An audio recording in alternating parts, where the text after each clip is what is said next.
आज मैं समस्त पापों का नाश करने वाली, भव सागर से पार उतारने वाली माँ संतोषी की नाम की महिमा का वर्णन करने जा रही हूँ।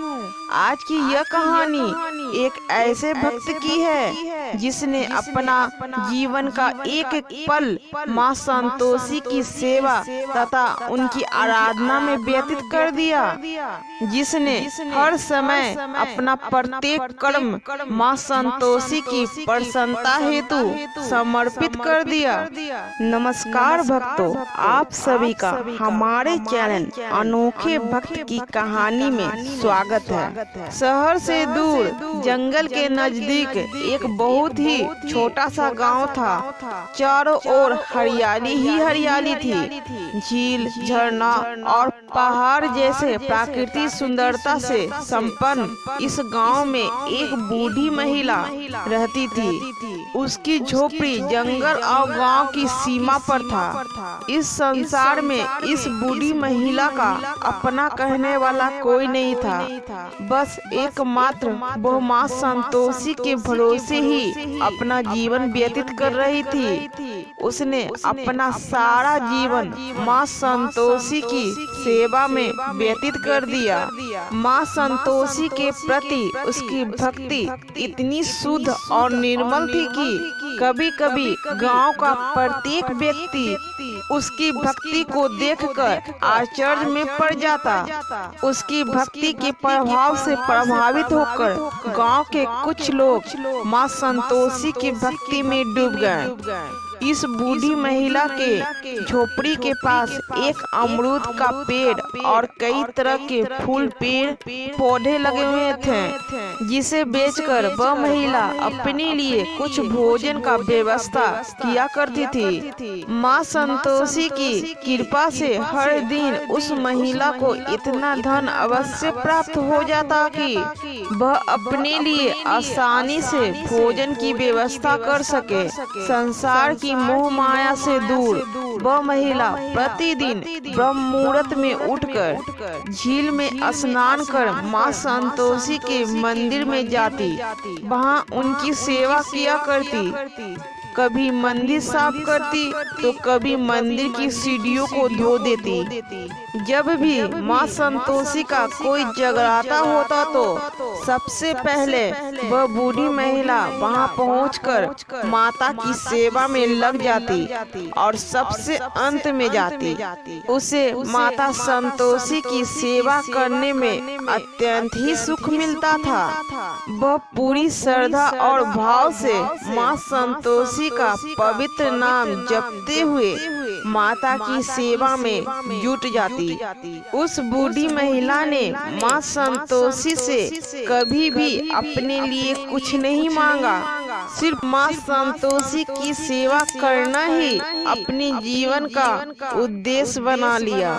वह अपना संपूर्ण जीवन एकांत में अपनी झोपड़ी में व्यतीत करती और जगत जननी माँ संतोषी का नाम जपती रहती। उसकी भक्ति को लेकर गांव के ही कुछ लोग उसका उपहास उड़ाते, उसको चिढ़ाते तथा तरह तरह के ताने देते। कोई कहता, देखो देखो, इस बूढ़ी महिला का तो कोई परिवार ही नहीं है और अब भक्ति का दिखावा करती है। और कोई कहता कि इस बुढ़िया ने जरूर कोई ऐसा पाप किया है जिस कारण इसे कंधा देने वाला भी कोई नहीं है और अभी संतोषी माता का सबसे बड़ा भक्त बन रही है। वास्तव में उस बूढ़ी महिला का यश उसकी निर्मल भक्ति के कारण ही चारों ओर फैल रहा था। कुछ दिनों के बाद एक समय एक आदमखोर चीता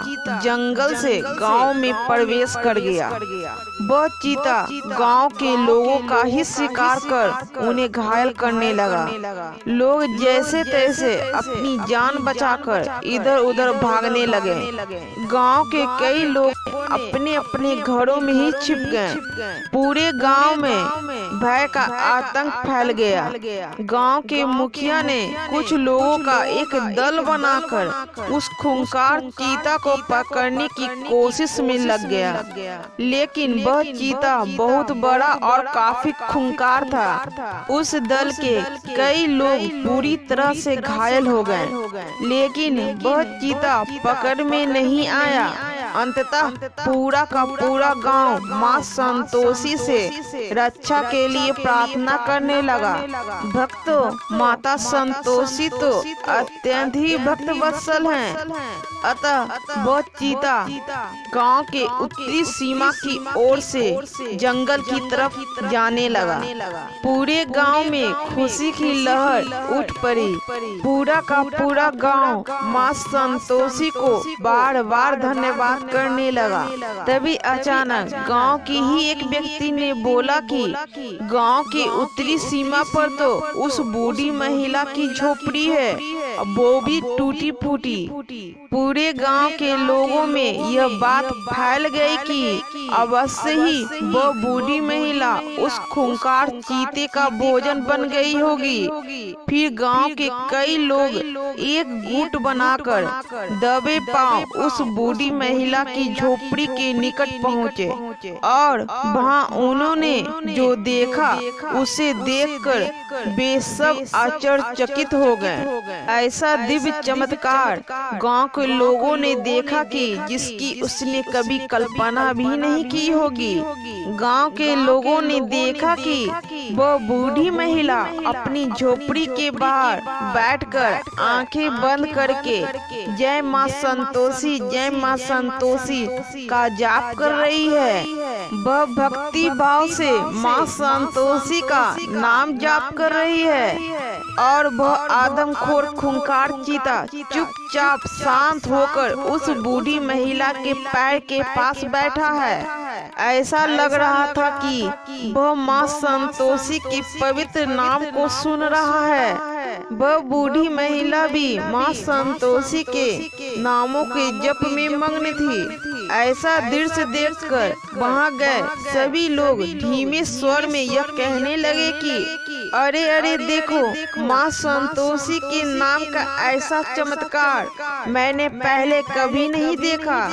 एक खूंखार चीता भी इस निर्बल बुढ़िया के सामने ऐसा बैठा है जैसे वो इसकी रखवाली कर रहा है। कुछ लोग तो कहने लगे कि अरे भाई, जिस पर माँ संतोषी का आशीर्वाद हो वह निर्बल कैसे हो सकता है। देखो माँ संतोषी का नाम का ऐसा चमत्कार। फिर पूरे गांव ने देखा कि वह खूंखार चीता वहां से उठकर जंगल की तरफ तेजी से चला गया।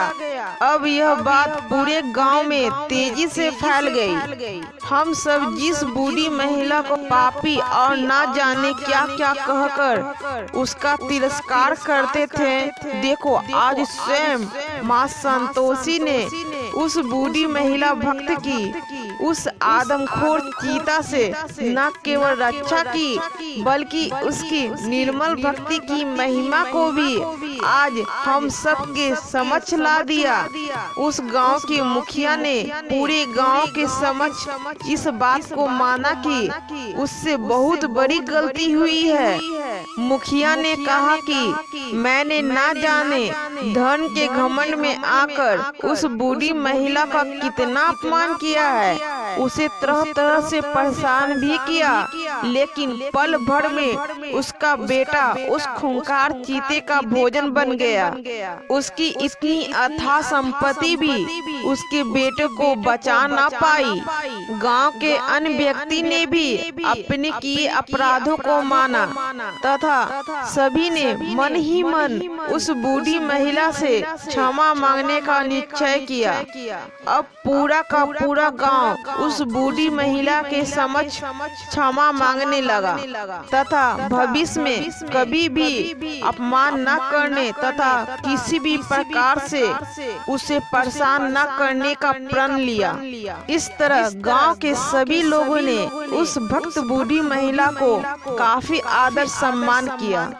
भक्तों, आज की यह कहानी हमें हमें यह बताती है कि माता संतोषी कभी भी अपने सच्चे भक्तों को कठिन परिस्थितियों में अकेला नहीं छोड़ती, भले ही पूरा संसार उसका साथ छोड़ दे। सही समय आने पर माँ के नाम की भक्ति की शक्ति ही न केवल भक्तों को सुरक्षा प्रदान करती है, बल्कि अपने सच्चे भक्तों को यश को भी बढ़ाती है। जय माँ संतोषी। धन्यवाद।